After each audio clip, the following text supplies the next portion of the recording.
विश्व के सभी मेरे साथियों को राजरत्न अम्बेडकर की ओर से जय भीम, नमो बुद्धाय।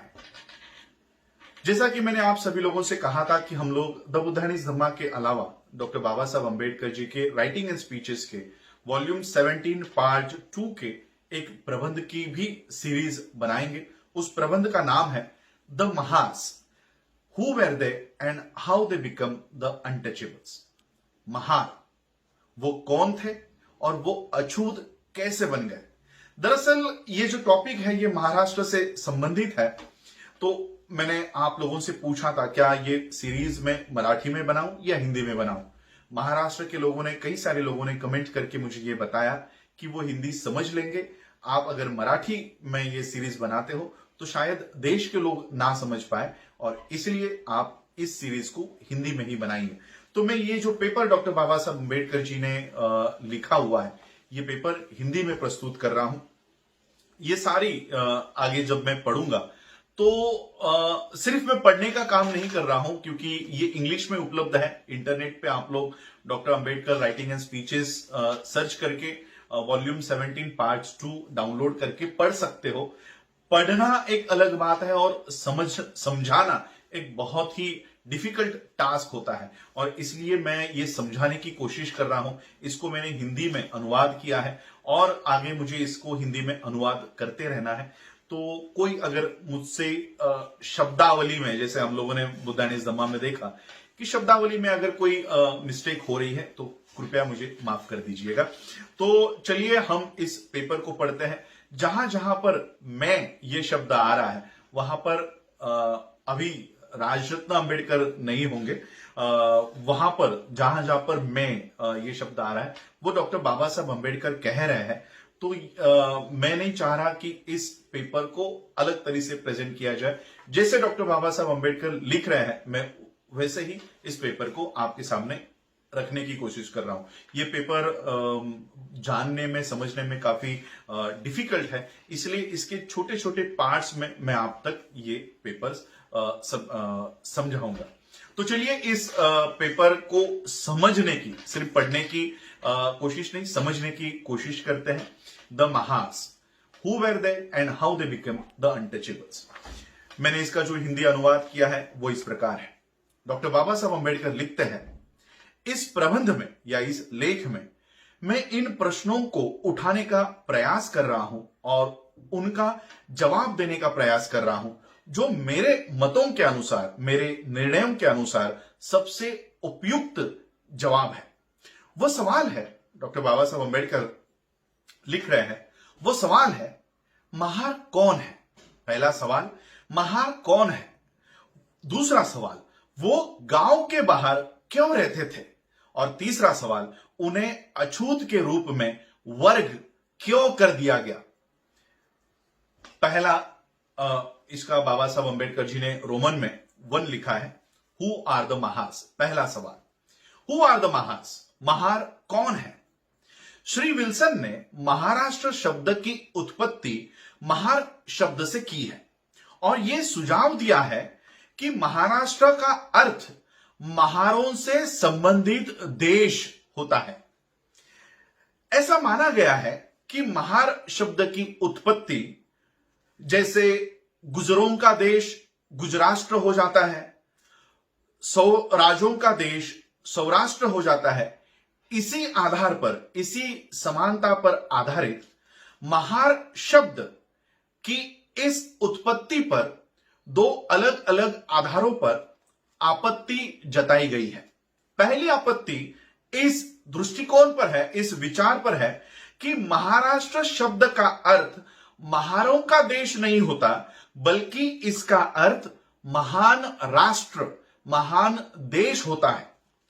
इस आपत्ति को लेकर जो दूसरी आपत्ति उठाई गई है वो इस दृष्टिकोण से संबंधित है, इस दृष्टिकोण पर आधारित है कि वर्तमान में जो महार है, विद्यमान परिस्थिति में जो महार है, उनकी सामाजिक स्थितियों में इतनी गिरावट आ चुकी है, इतनी गिरावट आई है कि यह कभी माना ही नहीं जा सकता कि इतिहास में महार कभी इतने उच्च पद पर आसीन हुए होंगे जो देश के शासक रहे होंगे। ये मेरा विचार है, डॉक्टर बाबा साहब अम्बेडकर कह रहे हैं कि ये मेरा विचार है कि श्री विल्सन द्वारा प्रस्तुत इस उत्पत्ति के दो अलग अलग कारणों से मेरा असमर्थन है, असमर्थनीय है। यह मेरा विचार है कि श्री विल्सन द्वारा प्रस्तुत ये उत्पत्ति दो अलग अलग कारणों से असमर्थनीय है। पहला कारण जो मुझे विल्सन द्वारा सुझाया गया या सुझाव दिया गया उत्पत्ति को अस्वीकार करने के लिए प्रेरित करता है, वो निम्नलिखित शब्दों में मैं प्रस्तुत कर रहा हूं। जाहिर सी बात है कि अगर महाराष्ट्र का मतलब महारों का देश होता है तो स्पष्ट रूप से महार समुदाय बाकी लोगों से अलग प्राचीन काल से अस्तित्व में रहे होंगे और उस नाम से इतिहास में जाने गए होंगे। अब ये देखने के लिए क्या कोई सबूत है कि महारों को एक समुदाय के रूप में इतिहास में महार नाम से जाना जाता था? अपने आप को बॉम्बे प्रेसिडेंसी तक सीमित रखते हुए तीन प्रमुख समुदाय जिसमें अछूत वर्ग शामिल है, वो है महार, चमार और मांग।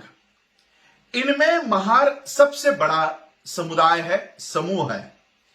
एक असाधारण बात पता चलती है कि इतिहास में चमार और मांग ये विद्यमान समुदाय के तौर पर जाने जाते थे, मगर महार एक समुदाय के तौर पर या महार एक समुदाय के रूप में उनका कहीं उल्लेख मौजूद ही नहीं है। मनु के काल में पीछे जाने पर पता चलता है कि उसने उसके समय में कुछ समुदायों का उल्लेख अछूत समुदायों के तौर पर किया हुआ है।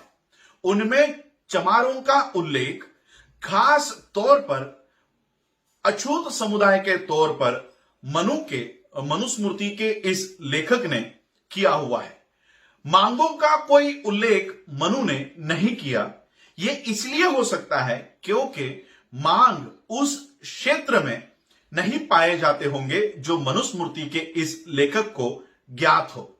लेकिन बौद्ध साहित्य में इस बात के पर्याप्त प्रमाण है कि जिन मांगों को मातंगों के रूप में संदर्भित किया गया है, वे एक अलग समुदाय के रूप में अस्तित्व में थे, जो एक ऐसा नाम हुआ करता था जो सभी को पता था, जो सभी को ज्ञात था।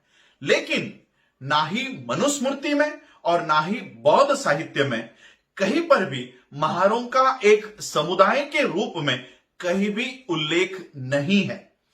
और ऐसा नहीं है कि सिर्फ प्राचीन ग्रंथों में ही महारों का एक समुदाय के रूप में उल्लेख नहीं है, बल्कि आधुनिक स्मृतियों में भी, आधुनिक ग्रंथों में भी और आधुनिक समय के उत्तरार्ध के स्मृतियों में भी महारों का एक समुदाय के रूप में कहीं पर भी उनका उल्लेख नहीं है।